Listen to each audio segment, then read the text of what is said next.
Broadcasting from the business capital of the world, this is the Podcast Business News Network. Michel back with us, joining us live today here on the podcast and Zoomcast. Excited to have him back. Always a pleasure to speak with you. How are you doing today? Doing pretty good, except the scheduling problem, but that's okay. What problem? Our scheduling problem. Our problem. Yes. So sorry about that. I hope they work it out soon. I'll send a note. I want to give you a compliment. Oh, thank you. Okay? Sure, yeah. You are adorable. Thank you. You are. Thanks for thinking so. Don't feel so today. You know, some days you got good days, you got bad days. And then we had a 2-hour delay with the kids today. And I'm like, oh my gosh. So that, cut into work and cut into everything and the panic and the stress. But it's over now. I'm going to breathe. I'm feeling better than I did. Today I feel like horrible because I was rushing around and everything. But thank you. Thanks for the compliment. It brought some glow to my face. And thank you. You do well. Thank you. Okay. Today, I would like to speak about the true significance of what's come to be called the Holy Grail. And let me begin with saying that the story of the Grail, anything called holy, but the Grail started with a guy named Christian de Troyes in France, our Fenimore people, one of the best poets at that time. And he was working for Philip I. Was the Count of Flanders. Flanders, yeah. And so apparently he says he was given a source book by his boss, and then he wrote this tale. And so I don't know how many people know this tale, but I'll tell you briefly because it's been misinterpreted and it was contaminated many, many times when people tried to add to it. But the tale is about a Welsh guy named Percival. Now, Percival, the name was created actually by Christian de Troyes. And what it means is he who enters the valley, which actually is very significant, as you will see. Okay. And so he wrote the story about Percival, and Percival was taken by his mother into the country to live because he didn't want to get contaminated by civilization. Okay. And so one day he was out riding and he came upon a bunch of knights and he decided he wanted to be a knight. I guess he talked to them. I don't remember. He talked to them. He told his mother, and his mother objected and faded, but he left anyway. And he went to King Arthur's court, and he said, "I want to train to be a knight." And then Sir Kay was taunting him, and the girl would be a great knight, and so he slapped her. And so Percival was pissed, needless to say. Yeah, clearly. And so he was trained by another knight, and later on went to get rid of a knight that was giving Arthur a hard time, and some other adventures. And then he finally decided to leave, and he went to go see his mother. Because he hadn't seen her for a while. And so he went to see his mother, and had some more adventures. And then he came upon a king that was fishing in a lake, or it could be a sea, I guess. It doesn't say a lake, which is significant. Part number 2. Okay. And so the king invites him to come to his castle and spend the night, and have a feast. And the king's dad is sick, and he keeps living, but he's sick, suffering a lot. And so when Sir Percival was trained by Sir Gormont, he said, "Don't talk too much, be quiet most of the time, it's better for you." So he went to this feast and he saw these miraculous things happening around him, but he didn't talk because he listened to his mentor. And the first thing that they saw was that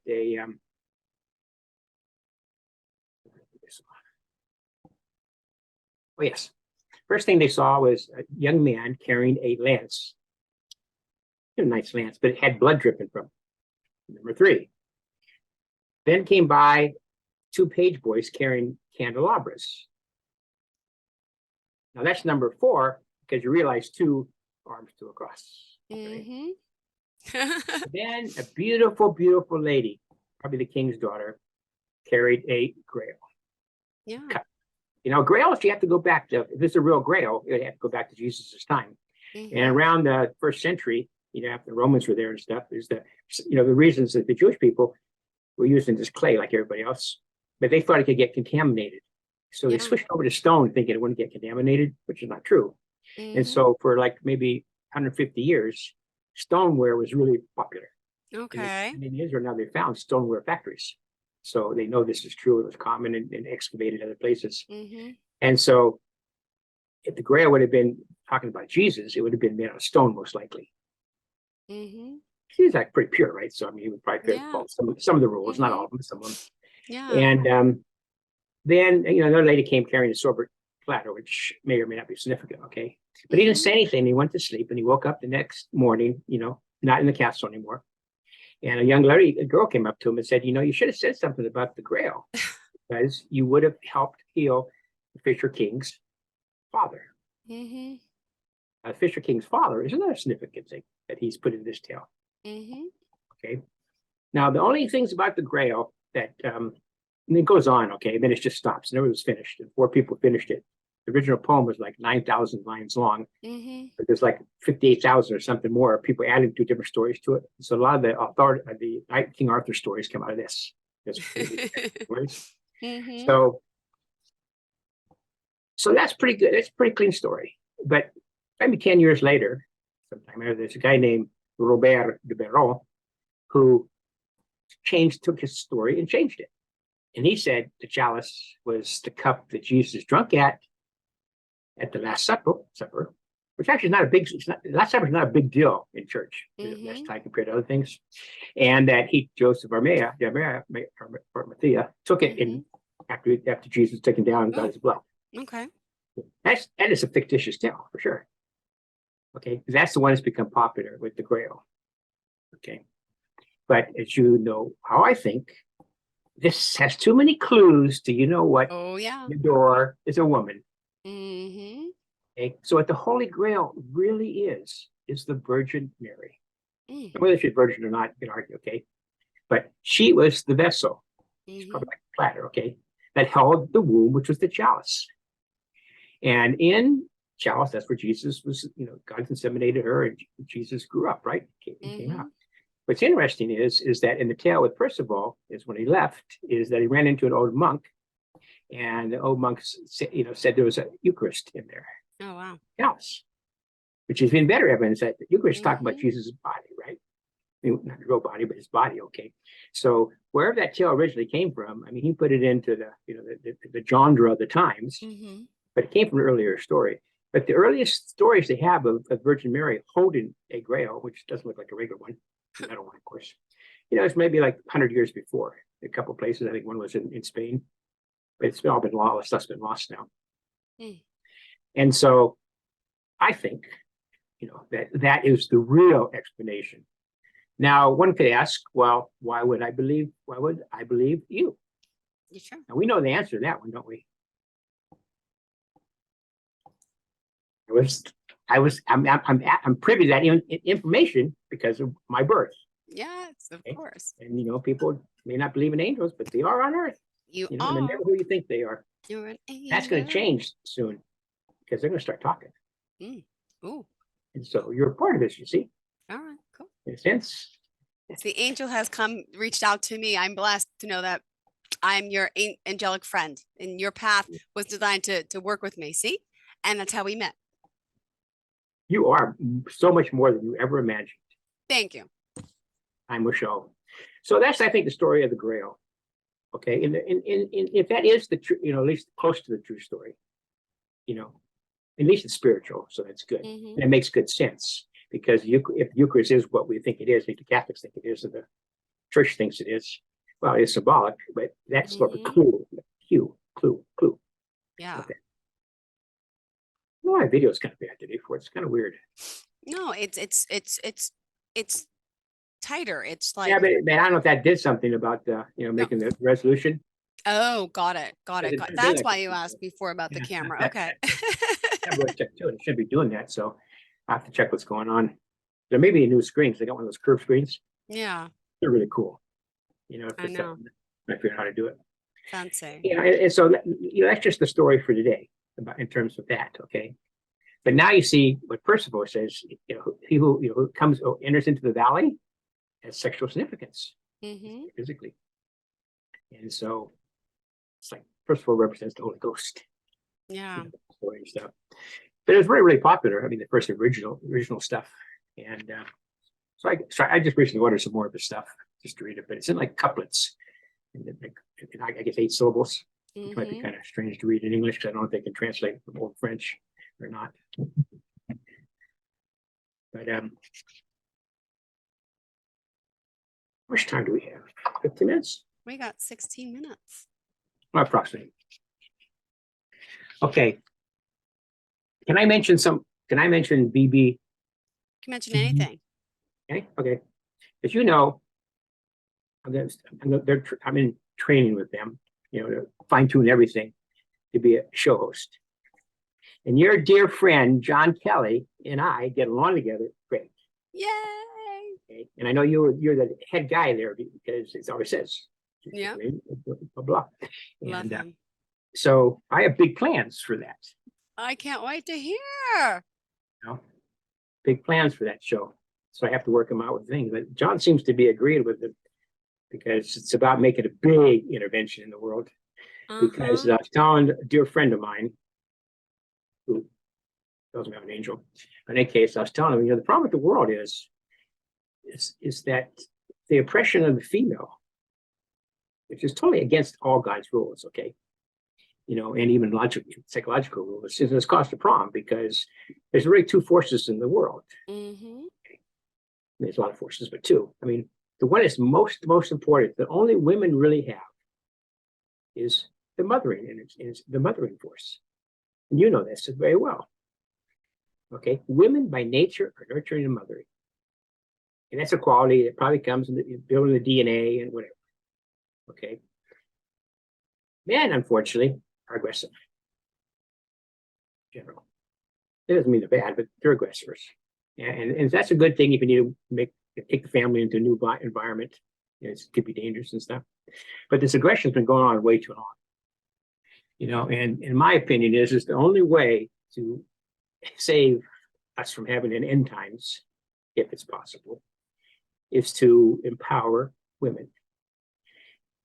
Now, some women might think that was a sexist statement, but it's not, because how do you, and you wouldn't, you're good. No. But I mean, how does a woman get pregnant? She produces the egg, which has everything you need in it, really. Mm-hmm. The male just gives half the genetic stuff too, but it's just a boy or a girl. But you have the egg, but you got to have sperm. Yeah. Okay, so sperm is a penetration through the valley to produce a baby. Right. And if that's true, then the question is, which force is stronger, or which force should be balanced? Okay, and I say mothering is inherently stronger, but men have oppressed women so long. It's disgusting. And when I talk about that, I'm talking about allowing women to be who they want to be, non-aggressive, but powerful. Because what I found as a psychiatrist is I haven't found anyone yet that a man that ever doesn't want some mothering. Okay, and I think women have an instinctual need for a father who protects them and provides, spiritually and physically, which we don't always get. You sort of get, I get your food and stuff, pay for stuff, but it's not fathering. Fathering is a role that males adapt, and mother is a role that females adapt. Of course, they can have a baby though, too. Yeah. So it seems to me that the only way to work is that men have to start empowering women to be who they are. Yeah. Instead of keeping them down. And it's not sexist. It's like how nature works. Yeah. It's like the sperm and the egg. I mean, the egg is what makes the baby. In a sense. So for the world to be brought up and conceived properly, it takes female energy. And imagine if the women in government didn't want to be men. Yeah. They wanted to be what they are and use the powers they have to make a better world so kids aren't killed and abused. It'd be a lot nicer place to live in if people would have the ability to do what they can based on merit, and help. And so that's just sort of the purpose of this show, I hope, is to find ways using, Brave TV's, Brave TV's AI guys to keep up with the things that need to be addressed. Because if L. Ron Hubbard, who was actually probably the first self-help guy, in the 50s. And I don't know, I mean, he's probably a little bit of a con guy, but I don't know how Yeah. bad he was, okay? The guy works for him and he's in charge now, is a really bad guy. Mm-hmm. Esconic or whatever it is. But Yeah. if he could make a really dumb science fiction story, Yeah. not even a good one, a dumb one, Mm-hmm. and making people believe it, what could you do taking that same things that people believe, and put into something good, Yeah. where it's meant for their good in the end, True. and not to get rich to it. That's okay, but not that. And so ever since I was a kid, about Scientology, I always thought, I wonder if I could do that. Not make a new religion per se, but make a new philosophical way of living. It's not me, it's working project, the agent. So that's my long-term goal, actually, which I know is insane and crazy, but it can be done. No, It'd be you're done. not insane and crazy. No, you're good. You're good. Because I'm pretty sure that chance is not involved in any of these things. When PBN called me up, I don't know why he got hold of me. Nobody told me, And then you were on it, and then you were over with the good guys. Mm-hmm. I like, I'm good guys, to do what you do. Thank you. It's like pieces of a puzzle that put together. You can sort of see a little clearer as the puzzles get pieces together. Isn't that amazing? That's called destiny. That's called fate. How does that all happen? Right? Okay. It's called destiny, Joe. I just said fate, destiny. Good. I was right. Mm-hmm. Mm-hmm. Ah, I have a break. Would anything like to ask me or tell me? Or share with no, me? I mean, not that I share with you. Oh my goodness. Oh gosh, there's a lot to share. Um, let's see. But you with your people again, they tune in each and every week, they don't get to know you. Just tell me, I know you have a lengthy history, a lengthy story, but when someone asks who Michael Kell is, how would you break it down in a paragraph? You would say you are well, I know you're an angel. No, I won't say any of that stuff. No. How do you say it? Because you also don't want Now people on. who are you? What brought you here? Some people define themselves by their career. Oh, I'm a doctor. I'm an attorney. How would you define yourself? Because you have, amazing accolades, but you're very modest, and humble, which is a good thing. But you do have a lot of accolades you don't talk about. Well, I mean, God provides gifts for people. It depends a little bit on your parents. It's fate that's kind of random, but destiny. If you're on a destiny line, everybody has a destiny line. If somebody pointed out to them, Yeah. I mean, each of us has a job to do here. But most of the time people don't know what the job is, so it doesn't get done, which causes a lot of chaos. But if people had to ask me, I mean, who am I? They'll think I'm nuts until they get to know me better. Mm-hmm. I am a fallen angel that fell in love with women. And you know why? Why? Because a lot of stories in Genesis aren't accurate. It's not going to make it up. I mean, if I was there, I should know. But the whole story about Adam and Eve and Lucifer is not actually accurate.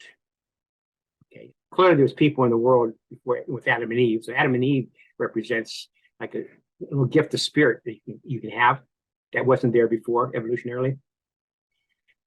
Imagine this: if you were in the Garden of Eden, would you ever want to leave? And they wouldn't leave, and God can't kick him out without a reason. Okay, so he had a problem. And so there was an angel named Ezrael, who was really clever, kind of like Odysseus in the angel world. And God talked to him. He said, "What do you think I should do?" I said, "Well, I know what you should do. Let me go convince Eve to eat the apple. So then you have a reason to kick him out, but you're not really mad at him." Okay. And so that part happened. Okay. But Ezrael fell in love with Eve. He wasn't going to do anything. It's not a sexual thing. Okay.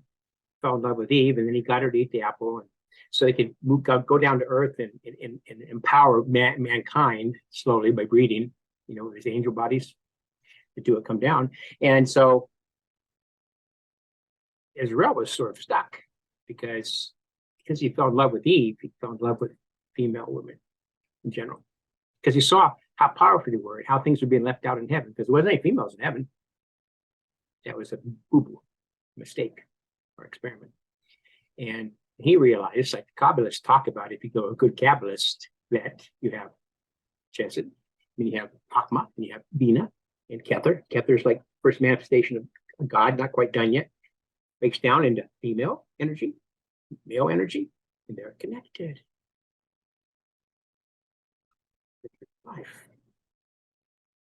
And so, and so Kether is androgynous, but it's broken down when it starts manifesting. Okay, but male and female should be joined always, the energies. And that needs, and so that needed to happen on Earth because that was the part of the experiment. And so people don't know that. But if you knew it, you'd realize that women are just as equal to men in every single way. They're different. They have different qualities, but they need to have some of the qualities of the other. It's also Kether and Chakman Bina. And so if they ask me, who am I? Is there it doesn't even matter if people believe me, because you know what? They will believe me. Look at how they react psychologically. But maybe it's time for some angels to talk in this world, because it's been forbidden before. Stop something before it gets too bad. It's getting pretty bad. And it's always been bad, but it's really bad now. Destruction on the verge. And that's so inefficient. God hates inefficiency. He can't come himself, okay? And so imagine if people accept this. Because angels have some chutzpah and some talking power, right? Miracles can't do stuff on Earth, but they can empower. And so I want to see females be who they really should be. If you want to be a mom, you be a mom. If you don't want to be a mom, you don't have to be a mom. But you can never be a man, and a man can never be a woman. No matter how much surgery you have. You can't. I know. True. I'm not saying anything bad about that or not. No. To each his own. If they want to be change their sex, whatever, I'm with you on that. I feel like I'm more. Okay. I look like a female, right? And I act like a female, but I'm more like a man. I think I really am. See, as like Jung said, you have a male side that needs to be developed. Okay, you need to make peace with it. And I have a female side which I've developed and made peace with. That's the mortal body. So how do you make peace with it? Because I love it. Oh no, you said I have to make peace with the male side. Yeah, no, you have to make. Well, you just. I embrace it. I love it. I love it. That's good. That's good. Oh, okay. I'm like, what am I giving off that shows that I haven't made peace with it? I enjoy it. I like it. And then I get the whole, oh well, you're not a man. You don't have a penis. You're not like one of us. And I'm like, no, but I think a lot like a man. I said, I do. And I relate better to most men than women. I said, I don't know. Yeah, you don't have to be born with it. I get it. But I'm like, I just feel more like one at times. I do. I'm just not as, more women are more sensitive, more caring, more distraught, upset, more. I'm more like a guy, more like it doesn't bother me as much. I hurt, but I don't get so hurt and emotional. I'm kind of more like a realist and I see it for what it is. But so I get told I'm like a guy in a sense like that emotionally, which I think I am, but I also think that's the only way I've known how to be. I feel like that's just me. I can't make excuses for it. I can't figure out, I can do my own self-diagnosis of like childhood, and I didn't have a good father figure. My father and my parents always fought, didn't get along, my mom. So I learned at a young age not to trust men and to be I want to be everything find someone who's everything like not my dad, right? But then deep down you get attracted to those men that are like jealous, possessive, and crazy. And then you realize, well, you're also from my childhood, I became super independent, saying, I'm not going to be like my mom. I'm not going to be dependent upon a man. I'm not going to not go to school. I'm not going to just take care of kids. I need to work, provide. I need to be the man. And so I kind of overcompensated for that, where that's why I'm like this woman that like does the man thing all the time too, and support the kids, and which I love, but it's I know where it came from, and I made peace with that, and it's okay. But I just want people to accept me for that and realize that's just who I am. I'm not going to change that. I'm always going to think a little differently because of my background, like we all are. The way you grew up, it gives you your life experiences, and that's how you learn to perceive your thoughts and people and how you act. And, so I can't really change. A lot of people want to change that guy aspect of me, but I can't. I am who I am. Sorry, I just went on a tangent. I would say you're somewhat balanced. Really? I hear opposite, but okay. I feel like I'm more. Because we have both sides. Yeah. But a lot of that, how they're nurtured Yeah. determines which one's more powerful or not. Okay. Mm-hmm. Sometimes it's really good. It happens. Sometimes it's not so good. It just depends on the people. Mm-hmm. So, to have male qualities of being more out front, Yeah. and doing things. Okay. Totally. Being creative. It's just as good in a woman as a man. Mm-hmm. Now the penis part is, That's you can't never have the body. It's the Yeah. body they're talking about. But that's what they associate with. It's not where they should be associated. Mhm. They should be associated with their psyches. Okay. But you see, when I see you, see how you move. Okay. You are very feminine. I guess I have both sides. But Didn't you see, realize you that. do have those qualities. Okay. Okay. There's nothing wrong with you. All right. Well, we're out of time. I apologize. I'll give you- Oh my I'll give you- gosh. Huh? No, we're- We're out of time. Oh my gosh, we got a Okay. minute left. What do we I'll- say? I'll Tell us say how we one talk last- to you. I'll say Go one ahead, go last ahead, go ahead. thing. One last thing. What do you think the secret of of being romantic is for a man? For a man, like what's a secret of to be? I don't see. I'm not. What's a secret for a man to be romantic? It's just every girl I think is different. Understand the person you're with or trying to be with first, because not every girl appreciates flowers or chocolates. I understand it's a kind gesture, but for someone, like, everyone's different. So you got to learn the person you're trying to romance first and ask what they want. Don't assume. Ask, be open and honest. Yeah. No, but what do you say? The way you can be a good romantic man, it's not based on your looks particularly, or money or anything. It's because you know how to attune to females, become empathic. That's it. Attune. Exactly. You got to, and each one's different. So your Yeah. romance may not work on one that can work on other. You're right. Tune into exactly. You'd be surprised how easy it is to romance a woman in general. Yeah. You got to be a 'Cause smart women, man. Use your women mind. have not given enough attention, I think, in their lives, unless they're spoiled. Okay. Yeah. Mm-hmm. Attention. And I've yet to meet except for feminists in Boston. Okay. I don't count them because they want to put one gender over the other, and that's wrong. Okay. But I mean, everybody likes compliments, and I find a compliment from a woman pleases me more than a compliment from a man. So I'm glad I told you look good today. I like your jacket. See? And thank you. You complimented me. I didn't even realize it. It was part of the trick. No, not a trick. No, it's But not it's part trick. of who you are, A Michael. way to get to know someone. Thank you. And to Make them reach feel you. better about their day. Thank flirting, you. Yeah, okay? it was a bad day. Are you looking for even more of the podcasts and hosts that you love? The Podcast Business News Network is proud to announce that you now have even more ways to listen live. Check out the MyTuner Radio, online radio box, and Simple Radio apps on iOS and Android, or find us online. Search for Business News Network on mytuner-radio.com, or search Podcast Business News Network on streama.com and onlineradiobox.com/US. Take your podcast on the go and don't miss a minute of the action.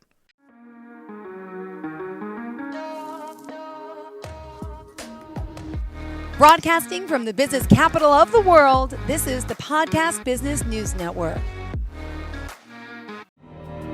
For nearly 2,000 severely injured veterans, everyday life has become filled with barriers.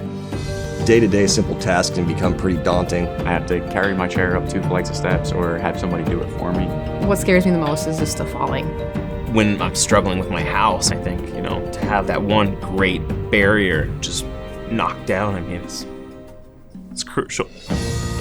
Home for Our Troops is a wonderful nonprofit that builds a Mortgage-free, fully adaptive, handicap-accessible house. And there's no catch. It'll be our very first home that we've ever owned. This is a game changer. This is where your life begins again. We need you to join us in completing this important mission. Please visit hfotusa.org and help build homes and rebuild lives. Because of you, everything's going to be okay.